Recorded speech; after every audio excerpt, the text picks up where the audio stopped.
اچانک انسان کا دل کسی چیز پہ آ جاتا ہے، یہ انسانی فطرت ہے، تو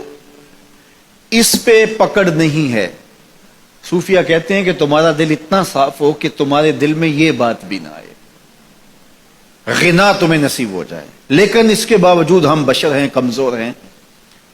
تو کسی شخص کے پاس کوئی چیز دیکھی اور للچا گیا دل اس کی طرف، اور پھر اس کو حاصل کرنے کے لیے کوشش میں، تردد میں لگ گیا، دل میں خیال بھی آتے ہیں، وسوسے بھی آتے ہیں، اور ایسی ایسی خواہشات جنم لیتی ہیں کہ انسان خود اپنے پہ ہنستا ہے، لیکن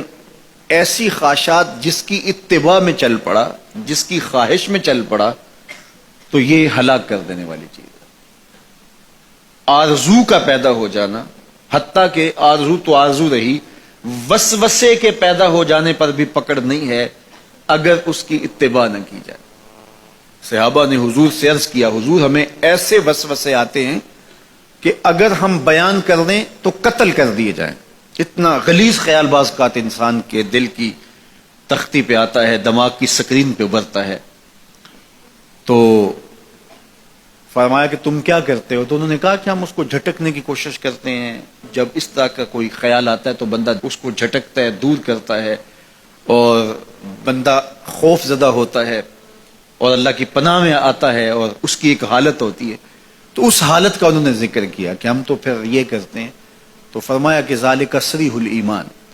یہ تمہارے واضح ایمان کی علامت ہے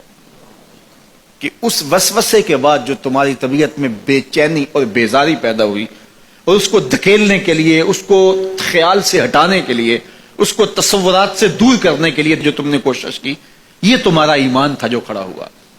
اور تم اس سے بچنے کی کوشش کرتے ہو، تو یہ تمہارے ایمان کی علامت ہے۔ تو خالی وسوسہ اگر کتنا ہی غلیظ کیوں نہ ہو، اگر اس وسوسے کو خیال کا حصہ بنا کے اس سوچ کو لذت کا سبب نہ بنا لیا جائے، حتیٰ کہ غیر محرم کے اوپر آپ کی نظر پڑ گئی، تو فرمایا النظرۃ الاولی لک والثانیۃ علیک، جو پہلی نظر تجھے حاصل ہوئی تو وہ تیرے لیے ہے، لیکن اگر تو نے نظر کا تتبع کیا اور پھر تیری نظر نے دوبارہ پیچھا کیا تو وہ تیرے اوپر وبال بن جائے گی۔ تو خواہش کا، وسوسے کا، اور کسی ایسی چیز کا دل اور دماغ کی سکرین پہ ابھرنا اور خیال پیدا ہو جانا، یہ کوئی بات نہیں ہے۔ انسانی زندگی کے اندر کتنے ہزار خیالات جو ہے وہ انسان کے دماغ میں جو ہے وہ پیدا ہوتے ہیں، اور پیدا ہو کر کے مٹتے ہیں، پھر نئے پیدا ہوتے ہیں۔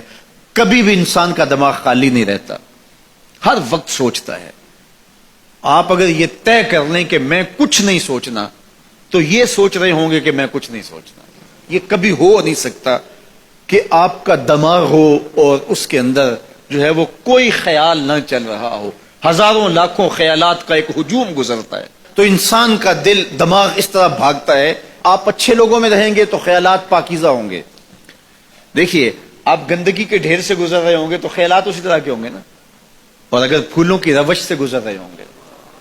صحن چمن سے گزر رہیں گے تو خیال اس طرح کے ہوں گے نا۔ آپ جو ہے وہ کسی بازار سے گزر رہے ہوں گے تو خیال اس طرح کے ہوں گے، اور مدینے کی گلی سے گزر رہے ہوں گے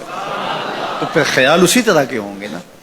اس وقت آپ کے خیالوں کی دنیا کسی اور جہاں میں آباد ہے، اس لیے کہ آپ رسول اللہ کا فرمان سن رہے ہیں، لیکن اگر آپ کے سامنے کو گویا غزل گا رہا ہو تو پھر خیال کی وادیوں میں بھٹک کے کہیں آپ اور کھڑے ہوں گے۔ اب بات حضور کے فرامین کی ہو رہی ہے تو تصور پھر گنبد خضرا کے مکی کا ہی ہوگا نا، تصور تو پھر شہر حبیب کا ہی ہوگا۔ لیکن اگر آپ باتیں دوسری جانب کی کر رہے ہو تو تصور پھر ادھر جاتا ہے، اور اسی لیے ہمارے علماء نے کہا کہ گانے کی طرز پہ نعت نہیں پڑھنی چاہیے، اس لیے کہ گانے کی جو معروف طرز ہوگی، جب اس طرز پہ نعت پڑھی جائے گی تو سن آپ نعت رہے ہوں گے، طرز سے آپ کے دماغ اور آپ کے خیالات بھٹک کے کہیں اور چلے جائیں گے۔ اس لیے یہ گوارا ہی نہیں ہے کہ ذکر رسول اللہ کا اور خیال کہیں اور جا رہا ہو،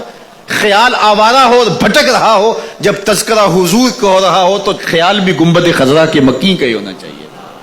تو یہ بات ذہن میں رکھیے گا کہ یہ انسانی زندگی کے اندر انسان کا خیال بھی بھٹکتا ہے، سوچیں بھی بھٹکتی ہیں، دل میں بھی کئی کچھ آتا ہے، لیکن پکڑ اور گرفت اس وقت ہوتی ہے جب انسان اس خیال پہ اپنے آپ کو اس راہ پہ ڈال دیتا ہے. لالچ کا پیدا ہونا بھی شریعت میں ماخوذ نہیں ہے. وہ تمہارے لیے جو ہے وہ وبال تب بنے گی جب تم اس کی اتباع کرنے لگ جاؤ گے, اس خواہش کے پیچھے لگ جاؤ گے.